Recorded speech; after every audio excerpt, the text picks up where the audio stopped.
What's up, everybody? It's your good friend Lukey, and I am here with Abraham Gonzalez of FightsATW.com, a great boxing website. Abe, thank you for coming on. Yo, thank you, Lukey. The biggest dog of them all. That's right. Woof, woof. Now back to what we were talking about. What a weird week for Golden Boy Promotions. Do you want me to talk it through and then set the stage, or would you like to eloquently set up what has happened and talk about being there last night? Because I haven't spoke with you. I'm curious what the vibe was because you were on site at the venue. Yeah, I would say if you could set it up, and then we'll segue into my Okay, well, I'll evaluation set of the the night. stage. So I'll Yeah. set the stage. I haven't consulted legal and PR, so hopefully I don't get myself knock joking only. Um, Basically, Golden Boy Promotions this week. The story of 2026 so far is: are we going to get Jaron Boots Ennis versus Vergil Ortiz? That's a major story we've been hearing. That's something that a lot of people are very excited about and that they want to see the fight because obviously it is two of the best guys in the division, if not the best guys. In Ortiz's case, he's never held a world title, yet he's, for some people, a pound for pound level fighter. Boots Ennis held a belt for a brief period of time at welterweight, now is moving up to 154 pounds. And I think it's a rare instance where a lot of people are looking at this as these are the two best fighters in the division, even though they don't hold belts. So, and then I think you add in a dynamic of Boots Ennis is a boxer, mover, puncher, and Vergil Ortiz is perceived as more of a pressure fighter. So now you have a stylistic contrast. You got a personality contrast, although I think they're a little bit more closer in personalities. But it kind of sets the stage for what we traditionally see as a great fight. There's a lot of opposites, spiritual opposites, fighting opposites, right? So we're trying to get to this point. So we've been following these negotiations as hardcore boxing fans for one reason. We want to see the fight. It's a great fight. We want to see the fight. And it's so interesting. We're following things that are uninteresting, such as negotiations. They're not very interesting. That led to this week where it appeared that Ortiz's side and Golden Boy had a disconnect. And there have been talks and all sorts of things, right? There's been comments posted, and we don't have to get into it. You can research that or you can speak about it, but the sides just seem far apart. And now it appears there's a legal situation around Ortiz with his promoter, Golden Boy Promotions. And we are looking at a situation that is just probably going to be very complicated. It's going to be about the linguistics of contracts. And sadly, it looks like Ortiz is probably not going to fight in the near future. I don't know that much, but what I do know is this sounds like a very complicated ordeal to deal with. And that's also why I don't want to speak too much on it, because I don't really understand what is being claimed in all of this. But there's a legal situation. Then we go to fight week. Fight week, we lose Alexis Rocha the day of the weigh-in, I believe. He had to be hospitalized, which is very sad. We wish Alexis Rocha the best, right? Because he's a very nice guy. And so then Jordan Panthen replaces Raul Curiel in we'll call it a 157-pound middleweight catchweight bout, which is good fight, decent fight, but it's not that scintillating thing. Dan Rafael reported earlier in the week that this quite possibly could be Golden Boy's last fight with the zone. We have to kind of monitor that, but there's chances that the contract ended at the end of last year. So then we see this change of a main event. And then we put into context Joel Iriarte, probably one of their brighter up-and-comers, doesn't fight. And I was unaware of this until Jorge Chavez and Manny Flores fought. And that was a kind of strange thing because I'm pretty tuned into boxing and I was unaware of what was occurring. So did I set the stage well? What should I be corrected on? You let me know. No, you said it perfectly. And listen, coming into the arena that they were in yesterday, if I'm not mistaken, is the first time that they were in there. So I was a little surprised it wasn't at the Fantasy Springs Resort and Hotel, which is usually where they have it at. Maybe they got the building cheaper. Maybe they got it for free. Ticket sales weren't that great.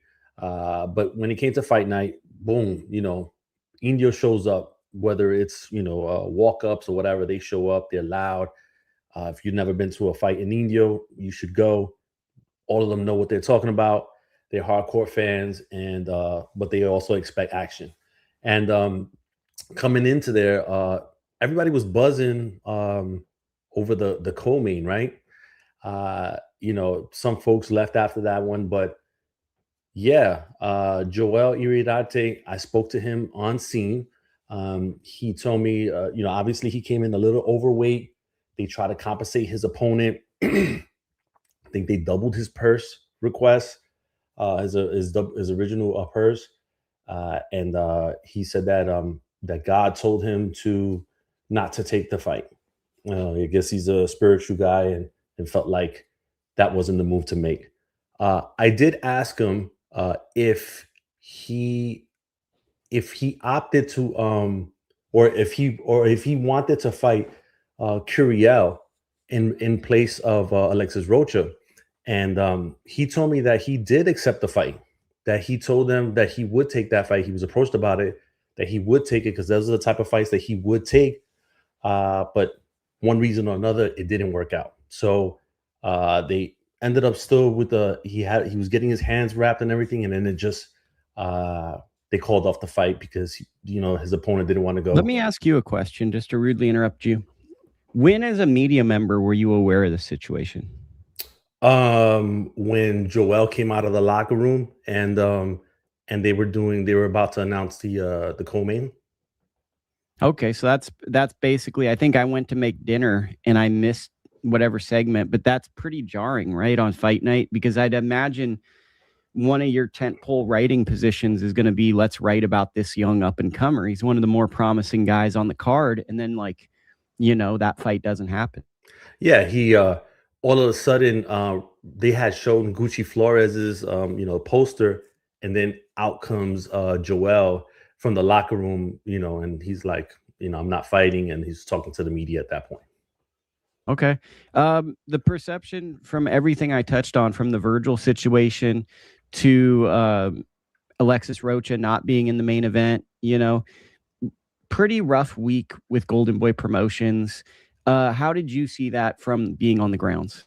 Yeah, it kind of felt, I don't know, I felt nervous energy around the atmosphere. Just like a little bit of uncertainty as well. And even when Oscar was talking to Chris Mannix, it just doesn't seem like he was comfortable talking about the situation. I hope it gets worked out, but for now, Vergil's not going to be fighting, which is not what we want for people don't want that to happen. He's not going to be fighting. He's going to be sitting on the shelf.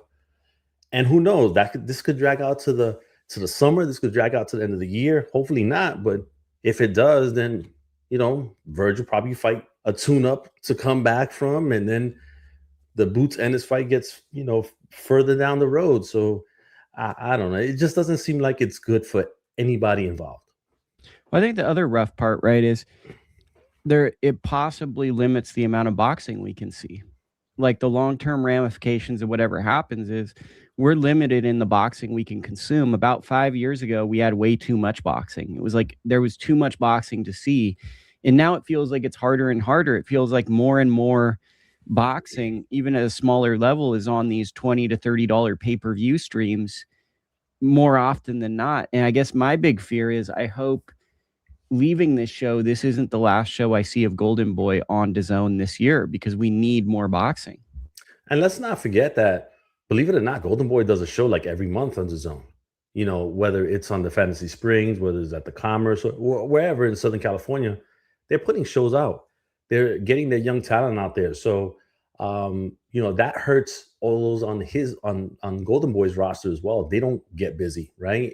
Or they have to find other promoters and stuff like that, which I don't see Golden Boy doing. So, it's just gonna be, this is gonna suck all around. Yeah, it's not the greatest. Takeaways from the main event. What did you think of Raul Curiel's performance? Early on, they were just missing a lot of punches. And I think that's due to late replacements and not really knowing, trying to figure things out on the fly. They were just missing a lot of punches early on. Curiel turned it up later. Panthen ran out of gas. And if how he looked last night doesn't look promising for him moving forward, I would doubt that. I mean, this is, if I'm not mistaken, this is his second loss in a row. I don't know. I don't see anything coming out of him remaining with Golden Boy and fighting at junior middleweight or middleweight.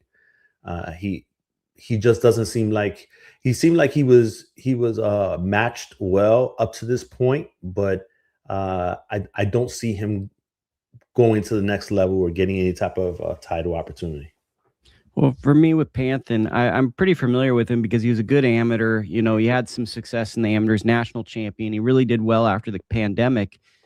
Really good physical fighter. It seems like he's adapting to the pro style, etc. For me, the takeaway was, I get that it's a change of opponent. I get there was a weight issue, but Curiel kind of blended in with Panthen a little too much for me. Panthen was an undercard fighter who's still kind of going through developmental fights. He lost a tough competitive undercard fight. This was his bounce back fight. He showed merit and heart taking a fight like this.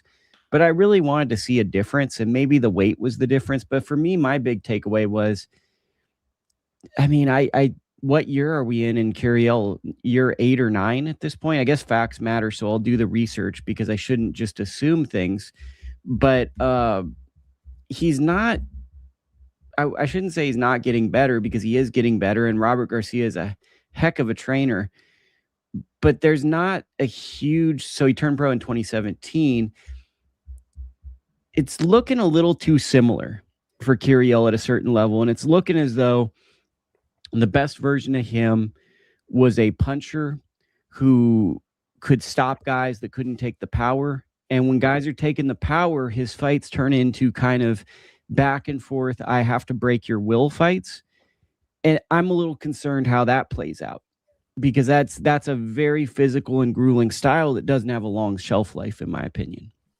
Yeah, and also, I think he hit his ceiling already, to be honest with you, and that's basically what you're saying. And you know, for a guy that's ranked like number 3, as high as number 3, I think at 147, is he really ready for one of the champions there? I don't think so. That performance last night, although it was at a division higher, for a guy that's rated that high, I probably should have seen more.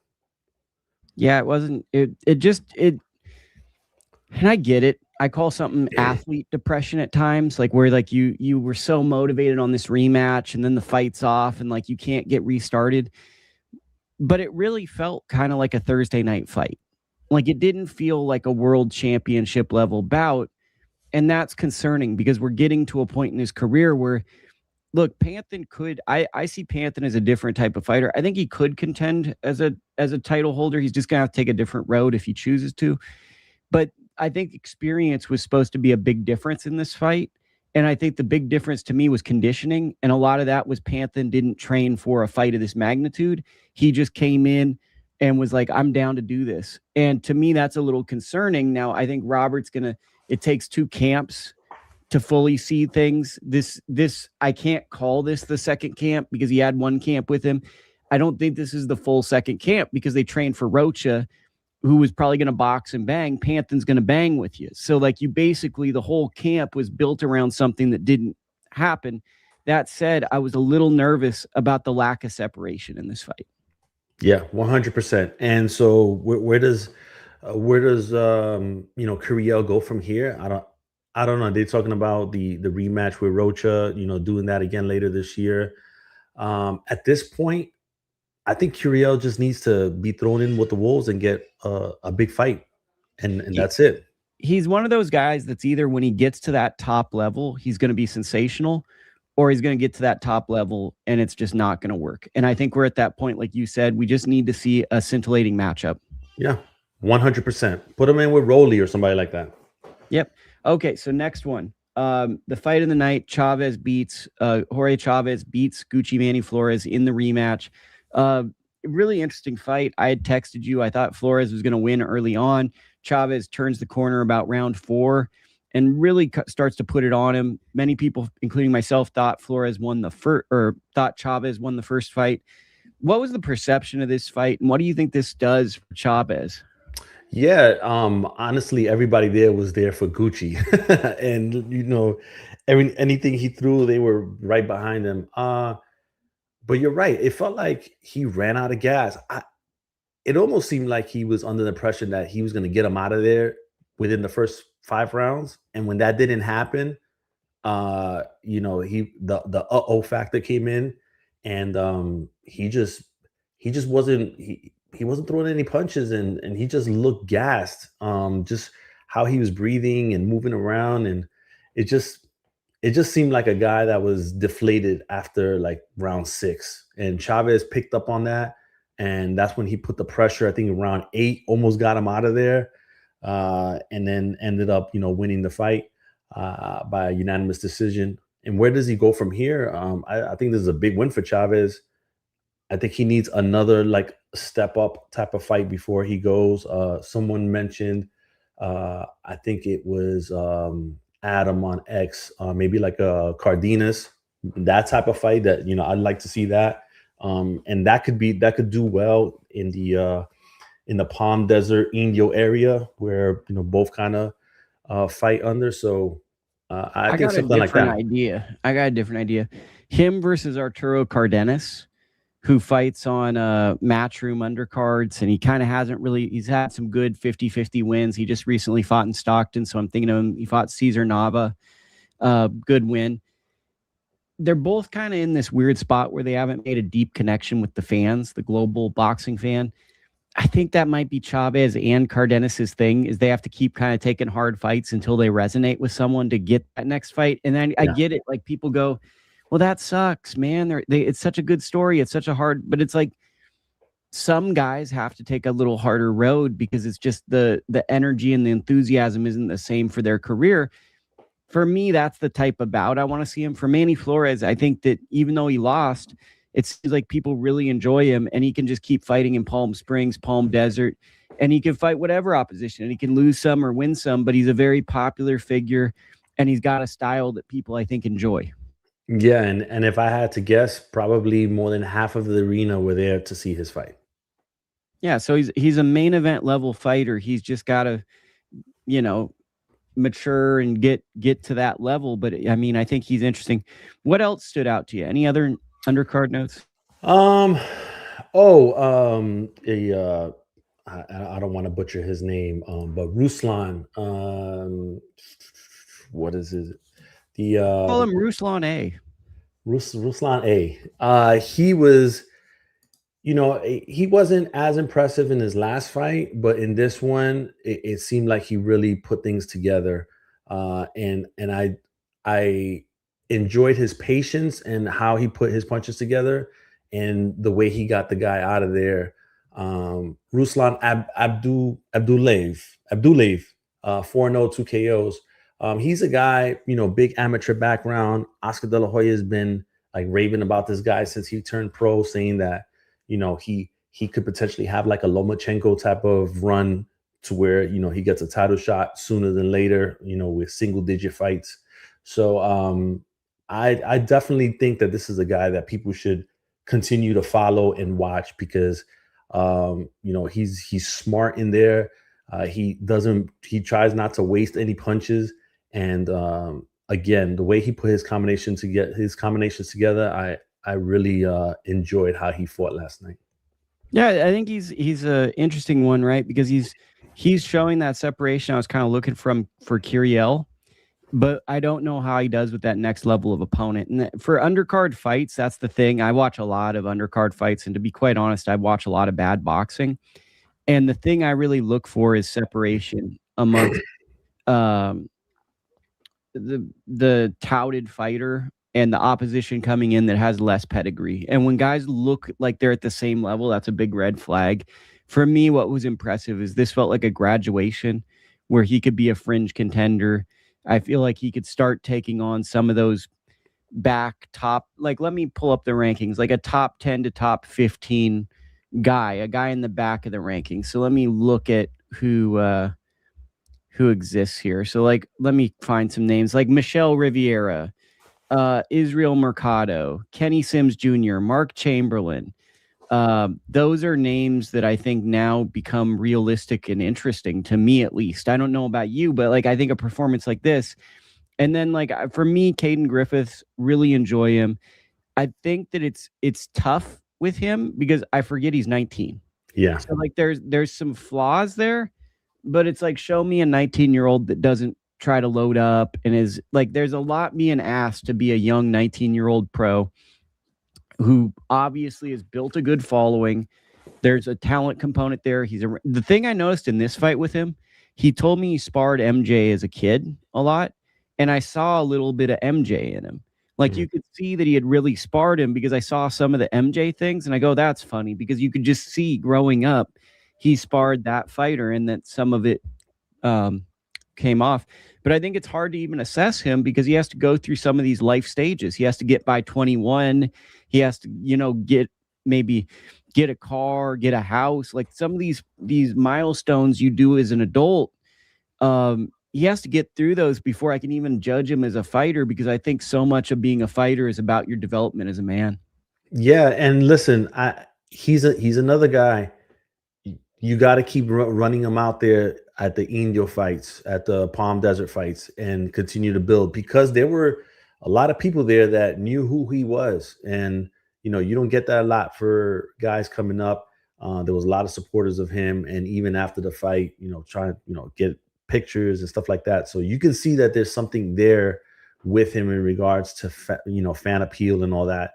And I think we just got to, understand that he's 19 and he's going to have these growing pains, but there's definitely, something there with him.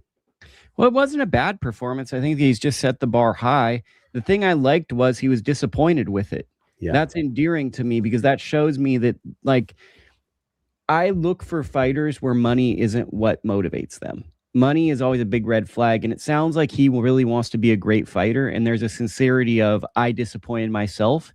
And I think that's really promising because that's the motivation it takes to go to the gym, to get better, is to feel like I didn't achieve what so I feel like that's a really good thing. And I think people are really going to draw to him and be interested in him. I'm just curious to see how that goes. I didn't prep you for this, so if you don't know anything about this one, I'll just do a monologue. But Nikita Tszyu randomly fought Michael Zerafa. We had my guy, the delivery man, on last week from Australia to kind of preview this. Apparently a huge pay-per-view fight, as silly as it sounds to us. They were really excited. Fight ends bizarre. Mm-hmm. It ends with a cut. Zerafa appears or alleges to have said that he couldn't see. It's very confusing. The fight is called a no contest, and then it appears the crowd boos him, and then it seems as though he's saying, I didn't say that. Just a really big letdown is the big takeaway. Zerafa has been a figure that I think has been an ambassador for Australian boxing for a very long time. Nikita Tszyu, I believe, is now taking the mantle of, he's flawed. He's been dropped early in his career, but I think there's the excitement of he was perceived as maybe the better Tszyu brother in the amateurs. He had achieved more, but he's kind of falling into the macho trappings of Tim. And I think the excitement of this was his first big step up. And in the end, I think Australian fans that were so excited for this just got a light simmer of soup. They didn't get the boiling hot scalding soup. They just get a little simmer where they saw little bits of it, but they didn't really get an answer. And I think boxing is best is when we get questions answered. Yes, 100%. And, going into this fight, the odds were only slightly in favor of Nikita. It was like a minus 150, I think. So it was a true 50-50 fight. Nikita also had mentioned that, this was the biggest test of his career up to this point. And yeah, this was like the test whether Nikita could go to the next level and maybe fight the number 10 through 15 that we mentioned before. Yeah, it happened. He didn't get the what he was looking for out of the fight. Tim Tszyu, went apeshit in the ring, talking about, comparing what he went through with Fundura with the guy, with Zerafa. And so I don't think you do that fight again. And now you're back to, you have to find another opponent that is going to be 50-50 fight with Nikita to see if he's ready for that next level. The one thing I noticed about Nikita is really interesting personality. Whereas Tim is like more of a stoic macho figure, it seems like Nikita is more of an eccentric figure, was what stood out. Yeah, 100%. They definitely polar opposites. Although they look almost identical, they're polar opposites when it comes to personalities. Yeah, I think it's going to be interesting. I think the big thing is figuring out who can get the fans excited, because I think that the hope was, win or lose, this was going to be a fight that gets him on the national radar. Maybe like when Tim fought Jeff Horn. I felt like it was kind of a similar type fight to that. Let's move over to Zuffa Boxing, the talk of the town. So Zuffa Boxing starts this coming Friday, I believe, on Paramount Plus. Yep. Let's start with Jay Opetaia. Friday night, it's announced he signed with Zuffa Boxing. How big is this for them? I think this is huge. This is a huge get. They got the IBF Ring Magazine Cruiserweight champion. He's an exciting fighter, a guy that has been mentioned with all the names at cruiserweight and even talking about moving up to heavyweight at some point. Yeah, this is a big signing. My only confusion was that when he made his video announcement, he said that he was going to be going after the other champions, but that kind of contradicts what Nick Khan and Dana White have been saying about not messing with the sanctioning bodies and only doing, their internal titles. So I don't know if there was like some miscommunication within his team, but that was the only part that I was confused about. But in short, this is a big signing for them. This is a big deal for them, even though he's not a guy that is known among casual fans, but he is the biggest name in the cruiserweight division. So yeah, this is a great signing for them. I also think it's exciting for Jay Opetaia. This is one of the more exciting fighters. I have a story that's going to run on Sunday about underrated champions, and he's the number one in my opinion, where like you look, he's defending his title. He hits really hard. Some will say he's avoided. Some will say it's just a bad weight class and you're just searching for one fight, and Zordo's just had other opportunities or been injured, so it just hasn't worked out. But the big thing that I look at with this is you've got one of the more interesting unknown punchers in cruiserweight, and if he can make the leap to heavyweight, you have possibly one of the more interesting and fascinating heavyweights. So I think it's great for Zuffa Boxing, but really Jay Opetaia was going to run the risk of being a very talented fighter that was never going to be seen. And now he gets the opportunity for, arguably in the prime of his career, he'll have relevant fights with good promotion.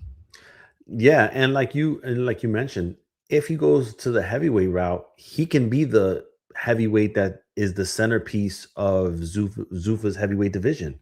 And that is, and him being an exciting fighter, if you're Zuffa, you have to be excited about that. There's all the potential there, and I think they hit it big with this one. Yeah, I think it was an interesting signing. Now let's go to the first show. My first question to you is, what do you expect from the production? We've never seen a Zuffa Boxing product. You're a WWE guy. You're not a UFC guy. But I would imagine that some of the production elements might cross with that. I don't know if they ever do. I'm curious, do you think any of the obviously WWE, it's maybe hard for someone who's a boxing fan to go, what would they use? But when I say that, I mean any of the stylized cameras, the way they set up vignettes. Do you think any of the production and filmmaking elements of that will be used in this, or is this going to be a standard boxing product? What is your expectation? Because I feel like you have a better feel for what this could look like. Yeah, no, my expectation is going to be, there's going to be a blend of UFC and WWE production on this. Nick Khan, he's the part of the board of directors, I believe, with TKO, and he's the CEO or the president of WWE. I can't remember. Very important person. Yeah, he's very a very important person in all this. Very powerful person as well. Mind you, he's the one that got top ranked deal with ESPN and all that. So, but he knows how to deliver the product and what that needs to look like, which is super important. And I think that, yes, we're going to see a blend of those. Everything is going to be super polished. We're not going to get any type of rough cuts or angles that aren't good for viewing. I think everything's gonna be really polished, and they're probably running through that stuff right now as we speak, ensuring that happens. So I don't see it being anything more than a polished product when So Friday this comes is out. my question, right? And I think that for all 5, 10, 20 listeners of the program, maybe this will be a big one because you're here, but we appreciate each and every one that tune in. The production has to somewhat resonate with a boxing fan and feel like a boxing product. So if there's any non-boxing elements, I have no clue what that could look like. I feel like that could overshadow a night of very good fights. I feel like that it's very much got to resonate to a certain boxing audience the way boxing has been presented in the past. And I know that almost seems silly. People go, what is that? But if it just doesn't have that boxing touch, like I think the best way for this to look would be like a 360 promotions card, because that had been a solid staple. But I do think that, like, if you say have an MMA fighter calling the bout and they're using the word striking, like his striking is very good, this could be jarring for a boxing viewer. So I'm curious to see the growing pains or how fluid it is entering into this ballpark. Yeah, I don't see that part happening. I don't think that there's going to be an MMA person calling the fight. I don't think that they want to take the chance that it's not going to come out the way they are anticipating it. When I'm talking about the UFC and WWE production, I'm talking about, the graphics that they put up. Some of the vignettes leading into the fights, like all those things are going to have that type of touch to it. They're not going to just be like a camera in the back, looking at somebody or whatever walking in. Like I think that there's going to be more to that. It's going to feel bigger, and that's what I'm thinking.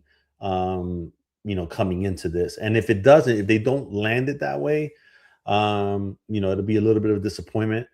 I could also see them on the flip side. I could also see them using this as a what they call a soft opening, right? You go in there, try different things out, see what works, see what doesn't work. But I think even then, it won't be to a degree where it feels like a soft opening. It's still going to have that big opening.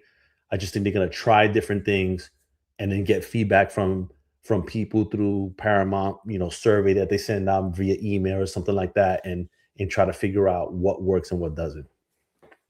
Yeah, I mean that's their comments. Isaac Taylor, what's good? My guy, Man Key Crazy, hi. And my guy Shutterworth, the Ring Gang Radio, can't stay but had to salute to Lukey. And what up, Abe? Thank you guys for dropping in on the untraditional time today. Now we get to the card, because I think the card is actually sensational. I think it's actually a really good night of fights. I'll run them down. We'll go one by one because it is a big fight card. Callum Walsh versus Carlos Ocampo. I see this going one of two ways. Ocampo has been stopped 2 times in the first round. Callum Walsh is a fast starter. He's gotten a lot of first round knockout, or not, maybe not first round, but early knockouts. I don't want to have to do research on this. He's gotten a lot of early knockouts. He puts pressure on guys.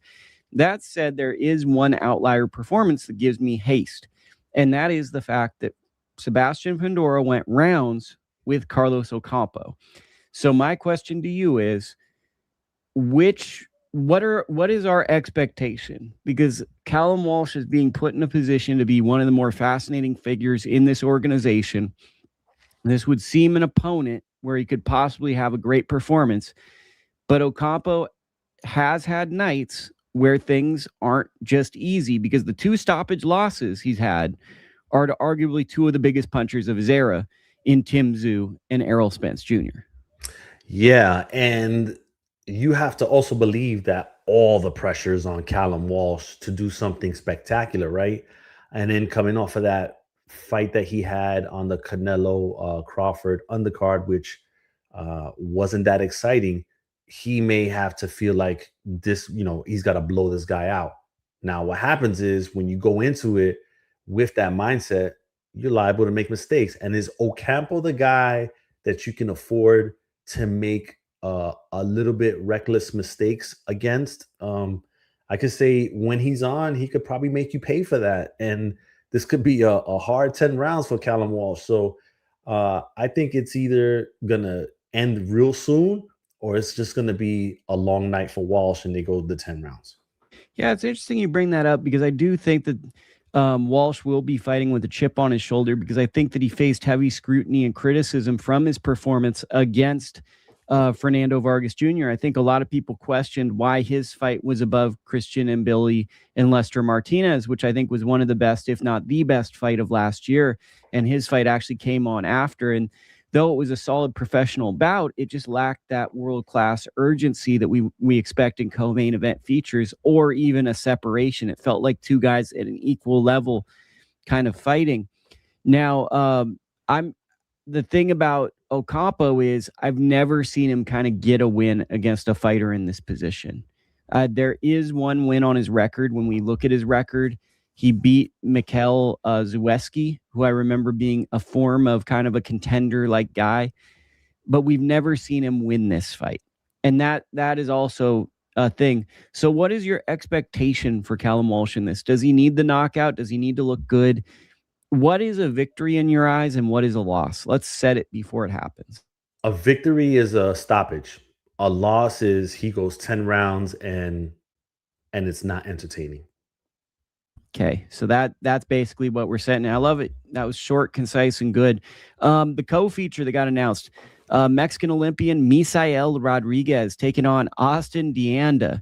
I don't know if you remember Austin Deanda, but he was on a top rank undercard a while back. I remember him. An interesting fight to me. It's also a fight that I have zero opinion on. These are two guys that, have established a record. I've seen them fight on undercards, but I've never once really sat and scratched my cranium and thought about where do these guys sit in the division. So honestly, for me, I'm kind of excited because maybe one of the guys can stand out in this fight because they just haven't kind of made that impression to me yet. Yeah, I'm on the same boat with you. Honestly, I feel like that should be the first fight and not the co-main, because the third fight that they have listed should be the co-main, and that's the one that I'm just as interested in than the main event. Well, I think that it's one of these weird fights where the opener is actually my most exciting bout, the one that I want to see, and that's a longtime supporter of mine, my guy Cain Sandoval of Sacramento, who now trains with Freddie Roach in the Southern California, Los Angeles area. He's taking on Julian Hammerhand Rodriguez, who's coming off that big win over Azius Griffin. I believe this is, and facts matter, right? So we have to be factual because facts matter. I'm not sure the weight class this fight's at. Is this a welterweight or is this a junior welterweight? The poster says welterweight. So I'm not sure what the weight is, but I'm very curious about the weight. This is a real fight. Now, I'm biased beyond belief because I've known Cain Sandoval since he was a little puppy. But Julian Hammerhands Rodriguez is someone I remember talking to in 2017, 2016. When I first started hanging around the top rank things and looking at stuff, he was one of those up-and-comers. He was one of those guys when Andy Vences, Eric De Leon, there were a lot of these names that were coming. Hammerhands was one of those guys that was establishing his record, and he just kind of, I believe he lost to Jose Pedraza, kind of went off the radar, gets a win over Avius Griffin. This is a real interesting fight. I definitely feel like Cain at this point is younger, stronger, probably more motivated to a certain degree, but Hammerhands has a deep pedigree and is not to be one to be slept on. I said a whole lot of things to say. This is a really fascinating fight. This is if you're going off of what Dana White, the picture that he has painted as far as like matching undefeated guys against each other or just really good matchups. This is the perfect example of that. Hammerhands, yeah, he has that one loss on his record, but he's a guy that comes in to be the spoiler. He wants to win it. He wants to be the one that say, oh man, we thought this other guy was going to win, but here comes Hammerhands and, repping New Jersey and doing this thing. And Cain Sandoval just been beating people up. up and down Southern California. So I really like this matchup. I think this is going to be a highly entertaining fight, and I don't see it going to the final bell. Good. Just for those that are super nerds, Omar Trinidad returns against Max Orleans. It looks like, according to BoxRec, that's an interesting bout. Max Orleans has been kind of a solid spoiler guy. I think Trinidad's last fight was a draw, and it wasn't that. I know I covered his last fight. I'm nearly certain his last time I saw him fight was a draw. It was a draw against Lorenzo Parra. So he's kind of got something to prove. So that's an exciting fight, or at least exciting to me. You got let me talk about Omar Trinidad for a second, because he's a guy that I just feel like, not that I've been disappointed, but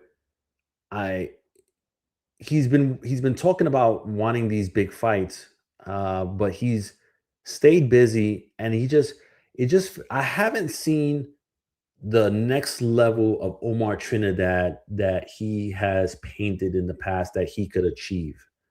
And it just keeps on, like, those opportunities to hit that next level, that can keeps getting kicked down the road. And it makes me wonder whether he is able to perform at that next level. He is a guy that will probably benefit from being in Zuffa and competing with one of those titles over there, if they're not going to do for the sanctioning body. But it just seemed like, the next fight is going to be a title fight, and that's been happening for the last 12 months, and he hasn't been there yet. So I don't know. He needs to fight somebody that is going to show me that he is ready for the next level. And I haven't seen that yet. This might be the opponent to a certain degree. Orleans, let me do my history on him, but I know I've watched him. He has a split decision loss to Hector Valdez and a split decision loss to Floyd Diaz. Pretty tricky boxer who, at one time, I was getting press releases for him as an aspiring A-side fighter. And really, you could argue probably split decision losses aren't even really losses. They're it's probably a perception issue. Like, the fight's really close. It's hard to call it. One guy, maybe they didn't favor that. But I think this is, in his last fight, he had trouble with a guy who at times moved and slugged. And this is kind of like an assessment of where he goes. Other people to be aware of: Robert Merriweather and Troy Nash Jr., I think, are some standout fighters that are really promising, both fighting undefeated fighters. That's pretty cool. Now we're going to get to the Lukey fight of the week, which I don't think we share the same opinion on, but I am absolutely thrilled about this fight. And that is IBF lightweight champion Raymond Muratalla taking on Andy Cruz. And this is for me, from a skill set standpoint, I am so excited, because to me, there's an interesting, and let's see if I don't say for me for the next sentence. Muratalla is a fantastic inside fighter who's got a good jab, who can make things funky. Andy Cruz has an amazing rhythm, and when he gets your timing, he can punch with you like no fighter I've seen in a long, long time. I can't even compare him to anyone, but he has the confidence to punch when people are punching. I am hoping this is going to be turned into a very interesting fight, because the skill sets it's almost like a higher level Angulo Arislandi Lara is what I see on paper. But that said, I've heard a lot of people were like, man, this is going to be a dull fight. Where do you sit on this, Abe, and what are your thoughts? My issue is that, and I'm going to use the word that you used. Sometimes Muratalla can make things funky. And when I saw him in San Diego in his last fight, that's what came out. Wasn't very exciting fight. He, didn't throw a lot of punches, was hesitant in a lot of, didn't want to press the gas on certain spots when he could have. And I just hope that that's not the fighter that comes in on Saturday. I think Cruz is gonna apply the pressure early and force Muratalla to fight. And if that happens, and he is put in that position where he has to fight big, then I think we get a great fight. right now I'm gonna set the bar low on purpose so that if it's better than that, I can be excited and happy. I just think it's gonna be not a great fight, but it'll be a split decision type of fight. So this is why I'm excited. Andy Cruz is really phenomenal for where he's at as a pro. Like he's moving so quick. He's already a number one contender, I believe, in 7 fights. This is not normal, but because he's a gold medal Olympian, he was basically the consensus best amateur when he fought at the 2020 Olympics. And me personally, I thought he was going to be kind of a work in progress and he wouldn't convert. He's converted as well to professional boxing, nearly as good as Vasyl Lomachenko. Like he came to pro boxing and he's just hit the ground running. His first fight, I was like, I don't see it. I see him in person in San Francisco. It's almost like a semi-automatic rifle. The way when he lets his hands go, it just is different. And you're like, oh, man. And then there's a level of arrogance to him that I really like where he's dancing, but it's like he's dancing because he's like, I'm going to beat you up. Like he's out there, like he's like, yeah, I'm real macho. I'm going to beat you up. There's nothing you can do. And I was like, ooh, he's nasty. Like I didn't see that. So there's a demeanor thing with him. But that said, he even though he's a number one contender for the IBF belt, he's relatively untested against the very best in the world, which, hey, by the way, how many 7 fighters that are pros can we say are tested? Vasyl Lomachenko and maybe 4 other guys, right? And then you have Muratalla, who's kind of the opposite of him. Muratalla took a slower approach.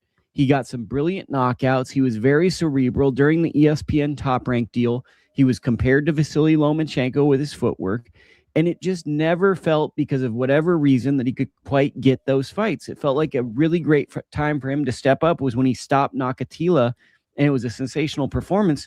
But the division was in flux. There was always kind of weird things. And it's kind of, I hate to say it, but when we get undisputed champions, the divisions stall. And he was in that era where the divisions were stalling. You're waiting. What's it going to be? And during those waits, he had some performance that I think cooled people's momentum on him. He fought the Wasp and Dejani. Wasn't a great performance. He fought Tevin Farmer. He had to win the fight in the second half of the fight. I think he thought that he might fight Shakur Stevenson. That fight didn't happen. And I think that maybe there was some emotional burnout, or maybe there were in some of those performances. So I still see Muratalla as that same guy who was getting those exciting knockouts, who was putting a lot of pressure on. It's just he's hit a rough stretch in his career. I'm curious to see who's going to be able to separate, because I see these as the winner of this fight, and this is my level of enthusiasm, given that Shakur Stevenson may or may not come back to lightweight. Let me pose this to you. Is this for the best lightweight in the world? Yeah, it's hard to argue that it isn't, right? Like I think it is. I think you have to say that. Because, Gervonta Davis has a legal situation and now is champion in recess at the WBA interim. Shakur Stevenson is the WBC champion. Abdullah Mason is red hot and we love him, WBO champion. But yet, he's a young champion. And I mean, I wouldn't be mad if you said he's the best lightweight in the world. He's a champion. And JDR Herrera just won the WBC interim title, but I am not sold on him because he got dropped by Ricardo Nunes in the first round and didn't really adjust at all. He just was younger and more in shape and won the fight. I really hope to God you didn't watch that fight, Abe, because I did. And I just hope that you have more of a life than I do. Yeah, I mean, the winner of this fight, it comes down to who do you perceive is better, the winner of this fight or Abdullah Mason? That more than likely is who's going to be the best lightweight in the world in 6 months. Yeah, and if you look at the Ring Magazine rankings, you got Shakur Stevenson at number 1 and Gervonta Davis number 2, but number 3 is Raymond Muratalla. So, and Andy Cruz is at number 5. I could definitely see this being, as you mentioned, this is the fight for the best lightweight champion at 135. And I don't think people going into this fight are thinking it that way yet. Maybe the promotions are very smart. The people that call fights, despite the fans, they don't realize they're very good at their jobs. It's actually a really hard shout. My guy, Raul Marquez, last week, everyone's like mad at him. And I feel like Dalton Smith versus Sabril Matias is a hard fight to call because the context of Matias having those stoppages in the back end and to contextualize the damage you're witnessing with the rounds being, it's every now and then you're going to get a weird fight to call and the fans are watching with emotion and you're trying to call it and it's just you're going to be in a tough spot. And I say all that to say, I think that this might be hinted at in fight week, that this could be December 2026. The winner of this fight now is the most interesting guy in this division. Yeah, and they should send that check to Big Dog Lukey for giving them that idea to push during fight week. One observation about me, I feel like I'm looking like a James Bond villain on today's podcast. So I'm enjoying that. I was just looking and I'm like, I feel like I'm a Bond villain. I think if you would have had a turtleneck on, certainly. Yeah, I've got turtleneck adjacent. So I think that this is a really interesting fight on Saturday. If you listen to this program, you'll like it. Undercard, just ramblings just for the real sickos, and then we'll get Abe out of here. I almost called you Gabe, which I don't even know why I'd do it. That would have just make up a name for you. Like, hey, can you be on my show? And then we're just going to give you a name completely.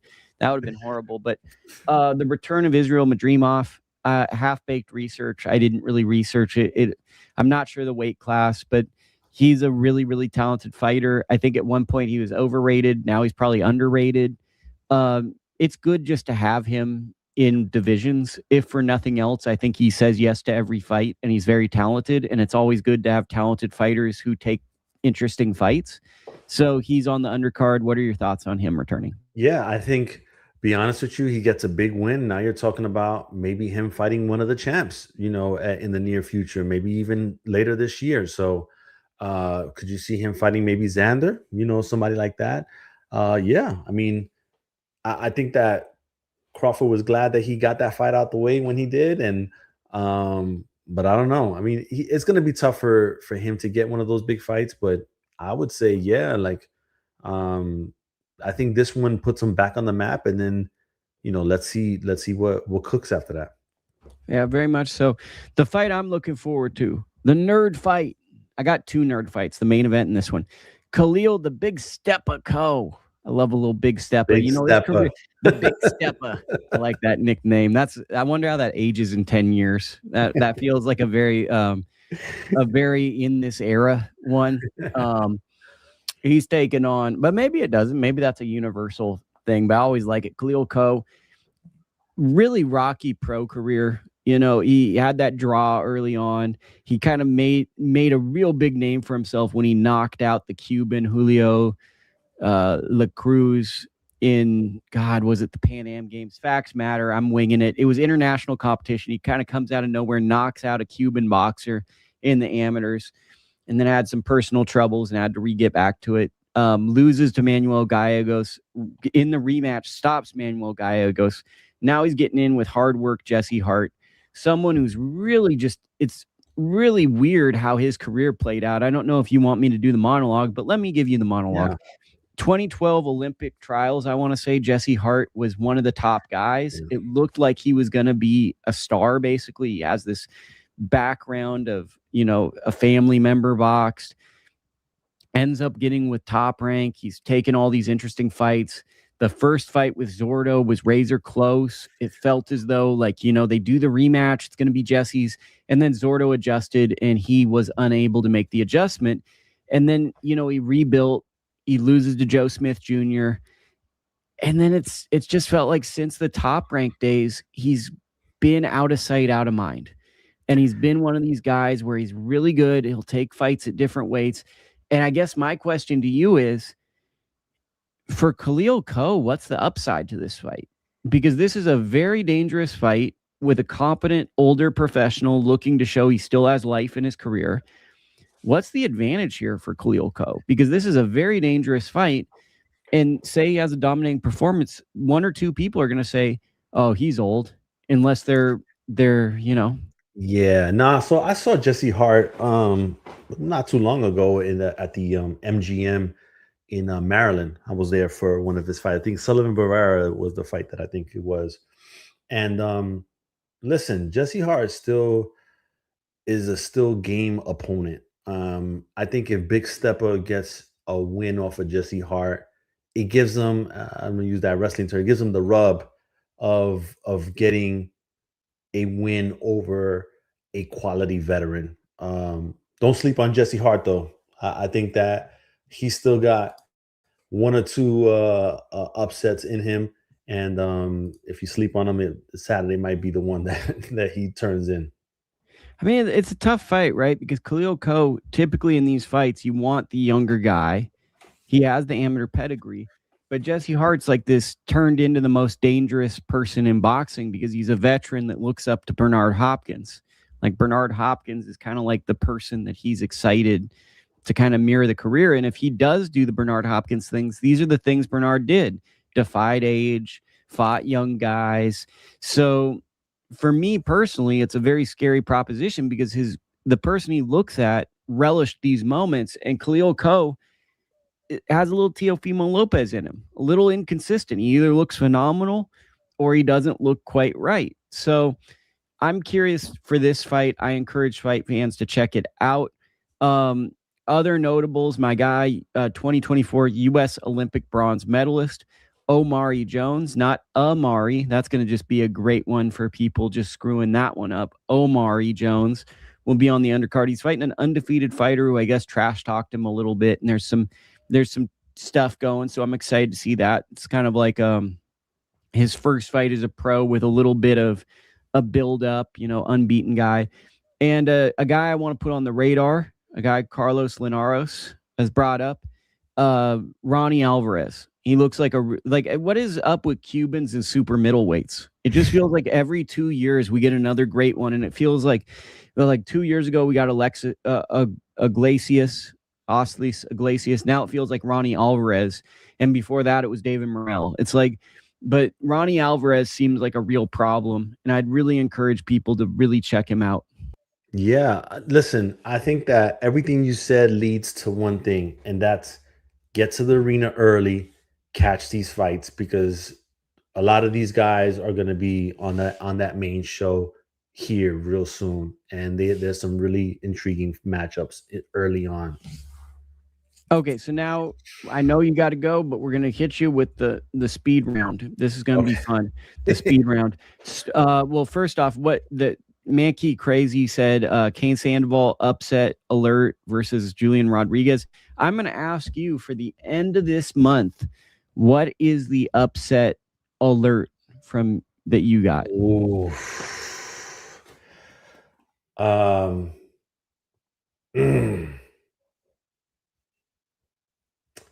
Maybe Teo beating Shakur. Stock up. Who's the guy that their stock went way up? Who's the Fortune 500 company that we're sleeping on in December? They're in the fighter of the year and people don't see it. Shit. I know these are hard questions. Oh man, stock went up. Damn.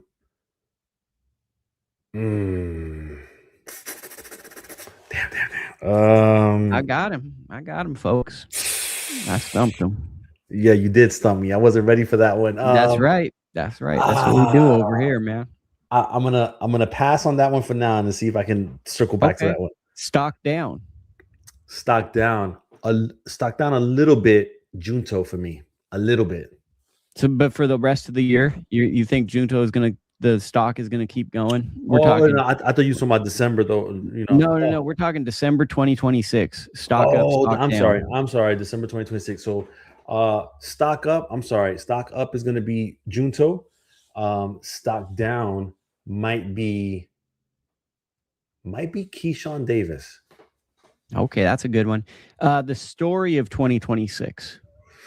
The story of 2026 is going to be David Benavidez becoming a bigger star. The story of January 2026. We get the best champion at lightweight coming out of Saturday night. Oh, look at that. Taking the headline and running with it. That's what you get at fightsatw.com. Abraham Gonzalez, he's everything there. He's the editor. I don't know if you have to call yourself CEO, founder. He does everything. What are the great things? I know you're doing wrestling wrestling coverage tonight. But what are some of the great things that you got going at the site this week? Yeah, so this week, going to be covering, the Zuffa stuff, Matchroom. Tonight, actually, we're going to be doing both TNA events, the AAA from Mexico that WWE bought out last year, so they're pushing that, and TNA wrestling pay-per-view tonight as well. So since boxing is a little light tonight or non-existent, we're going wrestling heavy tonight. That's probably a smarter investment for the dollar, more bang for your buck. It's Abraham Gonzalez. He's one of the best boxing writers in the world, and he's an even better friend. Thank you for joining the show. Thank you, man. I appreciate you, bro.